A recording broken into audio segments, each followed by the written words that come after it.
Hoje eu vou te apresentar a minha empresa preferida atualmente, pagadora de dividendos. E o que eu gosto nessa empresa que eu vou te mostrar? É que além de ter um bom histórico de pagamento de dividendos, é também uma empresa com boas perspectivas de crescimento. E aí, junto o útil ao agradável, crescimento mais dividendos. Se a gente não se conhece ainda, meu nome é Ganesh Shinokawa, eu sou analista CNPI, criador deste canal no YouTube, Investimento como Liberdade. Eu tenho um quadro aqui no canal, uma playlist, que é para analisar empresas listadas na Bolsa de Valores. Empresas que me chamam mais atenção agora. Esses tempos, por exemplo, eu analisei a CCPR3, que é uma empresa de exploração imobiliária, de propriedades, escritórios corporativos e de shopping centers. Se você tiver interesse depois desse vídeo assistir o vídeo da CCP, é só clicar no link na descrição do vídeo. Hoje eu vou analisar uma empresa do setor elétrico. É um setor que eu gosto bastante por algumas razões. A primeira razão é que existem empresas que pagam bons dividendos, sinal que são empresas maduras e estáveis em um setor relativamente bem regulado. Existe também uma previsibilidade nos lucros e no fluxo de caixa futuro da empresa. Inclusive, eu considero que o setor elétrico na Bolsa de Valores é uma boa porta de entrada para quem está iniciando essa vida de investimentos em ações. Se você está começando a vida na Bolsa de Valores, comece aos poucos, comece estudando como a Bolsa funciona,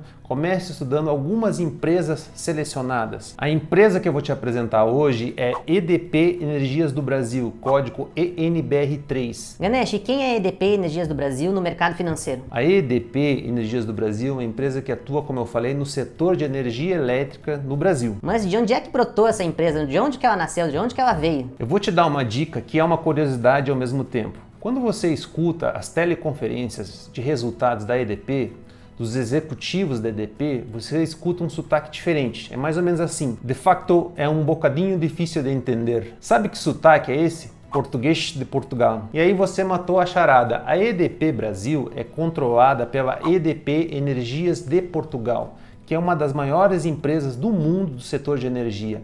É uma empresa europeia. A EDP começou a operar no Brasil em 1996 e fez o IPO dela em 2005. Para você ter uma ideia do tamanho da EDP Portugal, dá uma olhada nesse mapa que eu vou colocar na tela agora para você. Se você ver esse mapa, você vai ver que a EDP Portugal atua na América do Norte, América Latina, Europa, claro, vários países europeus, na África e na Ásia, ou seja, 19 países ao redor do mundo. E o que essa informação agrega para a gente? Agrega porque mostra que é uma empresa de nível mundial, com expertise e know-how de como trabalhar no setor de energia. Isso porque se a empresa consegue atuar em todos esses países é porque ela tem um conhecimento muito aprofundado no tema. Beleza, mas o que exatamente a EDP faz aqui no Brasil? Em quais ramos do setor de energia elétrica que ela atua? Cara, a EDP atua em todos os setores. Todos os setores? Sim, exatamente em todos.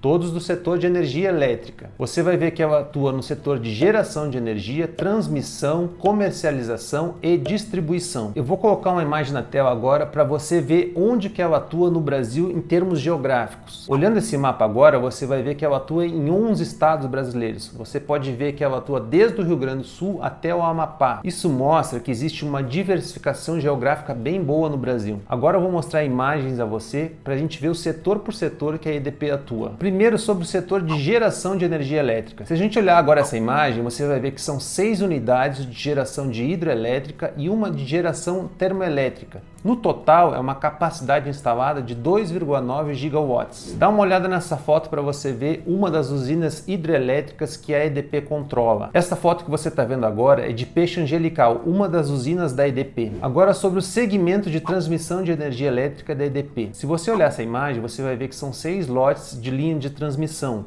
2 já estão em operação e 4 estão em fase de implementação. Vai ser um total de 1.441 quilômetros de linhas de transmissão. Por enquanto, agora, só 316 está em operação, ou seja, falta mais de 1.100 para entrar em operação, que está agora em fase de implementação. A hora que essas linhas entrarem em operação, significa que mais receita vai chegar para a empresa, ela vai gerar mais lucros ainda. Por isso que a gente pode dizer que hoje a EDP já tem uma receita contratada para o futuro dela. O próximo setor que a EDP atua é o setor de comercialização. Hoje a EDP Brasil é a maior comercializadora do mercado varejista. Nesse mercado de comercialização ocorrem contratos bilaterais com condições livremente negociadas, como preço, prazo. E agora a gente chega no segmento de distribuição. A EDP, nessa área de distribuição, atua em São Paulo, Espírito Santo e um pouco em Santa Catarina, porque ela tem uma participação na Celesc. Se a gente considerar São Paulo e Espírito Santo, a EDP atende aproximadamente 3,6 milhões de clientes. Além dessas 4 áreas que eu te mostrei agora de atuação da EDP, ela também está entrando na área de geração distribuída. Recentemente, ela fez uma aquisição da empresa BlueSol. Então é um segmento ainda muito no início da EDP, mas ela já falou que pretende aumentar o CAPEX, o investimento dela em geração distribuída, que é um mercado que tem muito potencial também. Agora uma palavrinha rápida sobre a diretoria e o conselho de administração da EDP. O CEO da empresa é o português João Marques da Cruz, que começou como CEO em 2021, mas já estava na empresa faz algum tempo. Se você olhar o conselho de administração, você vai ver que tem vários portugueses ali com uma boa experiência na EDP Portugal. A título de curiosidade também, no conselho de administração está o Pedro Malan, que é um famoso economista brasileiro. Ele foi presidente do Banco Central de 93 a 94 e ministro da Fazenda de 95 a 2002. Então tem um corpo de executivos bem qualificado ali na EDP. Beleza, Ganesh, a gente entendeu o que a EDP faz, de onde ela veio também. Mas por que você trouxe ela para apresentar aqui pra gente? Na minha opinião, a EDP combina 2 características bem interessantes para um investimento. Primeiro, é uma empresa boa pagadora de dividendos. E segundo, como eu já falei, ela tem boas perspectivas de crescimento. Muitas vezes a gente pensa que uma coisa exclui a outra. Ou a empresa é boa pagadora de dividendos e não cresce, ou a empresa cresce e não paga dividendos. Mas isso não é exatamente verdade. Existem empresas que pagam bons dividendos e que crescem também.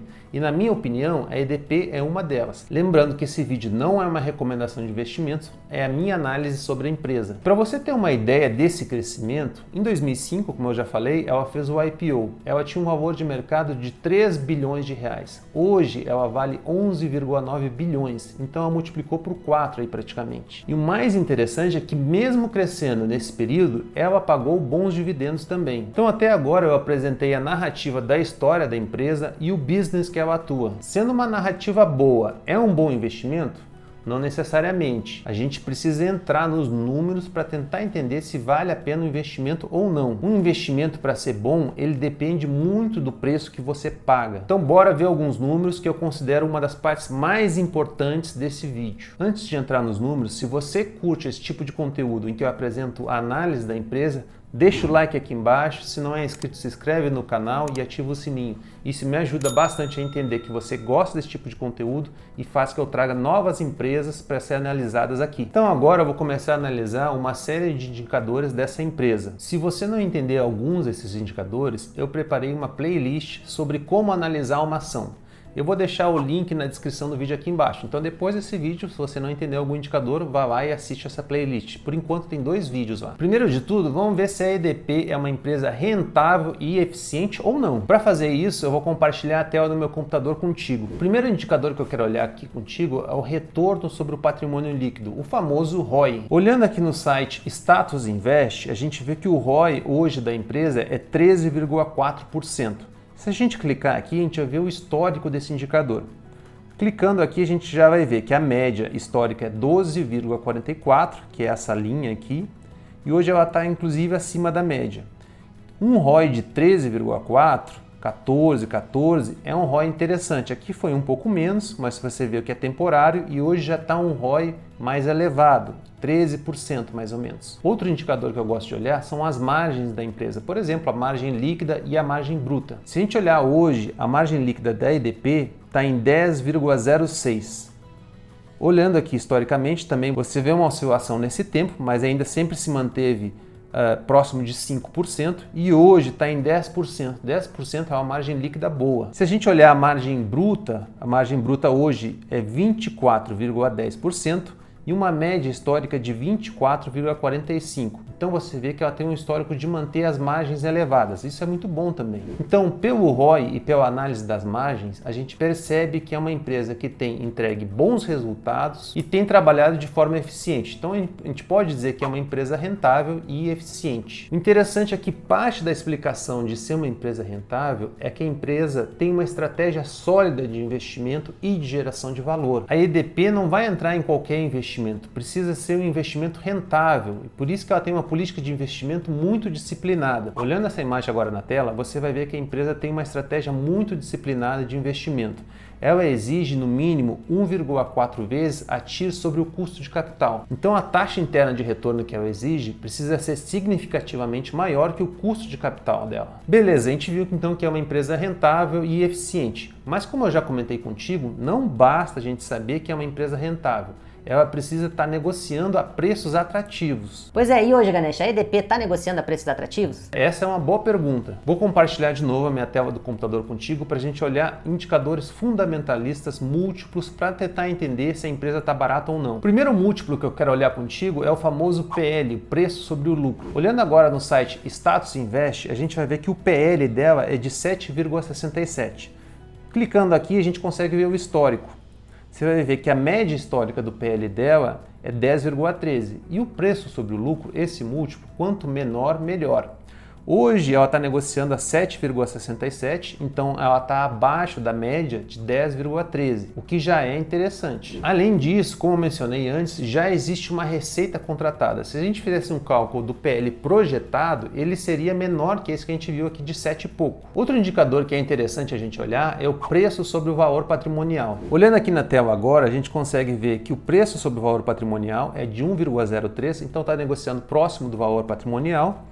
Se a gente olhar o histórico disso, a gente vai ver que a média histórica é de 1,12, então está negociando abaixo da média histórica. Então, por esse múltiplo, preço sobre valor patrimonial, a gente pode dizer que não está negociando num preço caro. O terceiro indicador é o Enterprise Value por EBITDA, o EV por EBITDA. Se a gente olhar aqui na tela agora, a gente vai ver que o EV por EBITDA hoje é de 5,12. O EV é o valor de mercado mais a dívida líquida da empresa. Então, pegando esse valor sobre o EBITDA, a gente está pagando em torno de 5 vezes o EBITDA. Clicando aqui para ver o histórico, a gente vai ver que tem uma média histórica de 5,58 para esses anos aqui, e 5,12 também a gente pode dizer que não é um preço totalmente caro, não é um preço muito elevado para a gente pagar na empresa, especialmente se ela tiver uma boa perspectiva de crescimento. Outro indicador que eu gosto, como a gente está falando de dividendos, é o Dividend Yield. O dividend yield projetado é de pelo menos 5,2% para a EDP Brasil. Recentemente, a EDP, para deixar bem claro a política de dividendos dela, ela estabeleceu uma regra. Ela estabeleceu o pagamento de dividendo mínimo de R$1 por ação. Dá uma olhada nessa imagem que eu vou mostrar para você agora. Ela está dizendo aqui, remuneração do acionista, dividendo mínimo de R$1 por ação, pós-2020 com um payout target superior a 50% do lucro líquido ajustado. Então hoje a empresa negocia na faixa dos R$19. Se a gente pegar R$1 dividido por 19, vai dar um dividend yield projetado mínimo de 5,2%, o que é um dividend yield interessante, ainda mais tendo perspectivas de crescimento de lucros na empresa. Mas não basta que seja um dividend yield interessante agora, a gente precisa saber se existe um histórico consistente de pagamento de dividendos. Para saber isso, eu vou compartilhar uma imagem contigo. Se você reparar nessa imagem, você vai ver que o volume de dividendos vem crescendo ao longo do tempo. Então, em 2014, a EDP pagou R$197 milhões e em 2020, R$599 milhões. Então, foi esse crescimento de dividendos. O interessante também é que se a gente pegar o dividendo por ação, você vai ver que ela pagou 0,41 centavos em 2014 e agora R$1 em 2020. Então, mais que dobrou esse dividendo. Aliás, conta para mim, você tem na tua carteira alguma empresa que paga bons dividendos? Comenta aqui embaixo para eu saber qual empresa que você tem boa pagadora de dividendos. Com esse gráfico que a gente acabou de ver, a gente vê um crescimento consistente no pagamento de dividendos. E a dívida? Essa empresa não tem uma dívida muito elevada, não é arriscada, não tem nenhuma chance de ela quebrar? Essa é uma ótima pergunta, por isso que a gente precisa olhar para o grau de endividamento da empresa. Para isso, eu gosto de um indicador muito interessante, que é o dívida líquida por EBITDA. Nesse indicador, dívida líquida por EBITDA, abaixo de 2 vezes é muito saudável e entre 2 e 3 é ok. Hoje, a dívida líquida por EBITDA da EDP é 1,8, o que é muito bom. Inclusive, a EDP tem como target, ela tem como objetivo manter esse patamar de endividamento entre 2,5 e 3 vezes dívida líquida por EBITDA, o que é um patamar bom, razoável. E nesse gráfico que você está vendo agora na tela, ela tem mantido patamares saudáveis, interessantes de endividamento. Além disso, é um setor com boas perspectivas de crescimento, é um setor perene que há espaço para crescer ainda, e a EDP tem entrado cada vez mais no setor de transmissão, que é considerado o filé do setor elétrico brasileiro. Além disso, tem uma coisa muito interessante que eu quero te contar. A EDP Energias do Brasil anunciou um programa de recompra em agosto de 2020 de 24 milhões de ações que podem ser recompradas no período de 18 meses. Só para você ter uma ideia, em fevereiro de 2021, a EDP Energias do Brasil recomprou 13 milhões de ações, no valor ali de mais ou menos R$ 18,14. E se os donos estão comprando de volta, é um sinal de que os preços estão atrativos. Não é o único indicador, mas um programa de recompra é um sinal positivo. E agora vem a pergunta, é hora de comprar ou não essas ações? Isso é uma decisão de cada investidor. Eu tenho Energias do Brasil na minha carteira. Esses dados que eu mostrei para você fazem sentido para mim. É uma análise que faz sentido para mim. Cada investidor precisa tomar a sua própria decisão. Beleza? Um abraço e até o próximo vídeo. Tchau!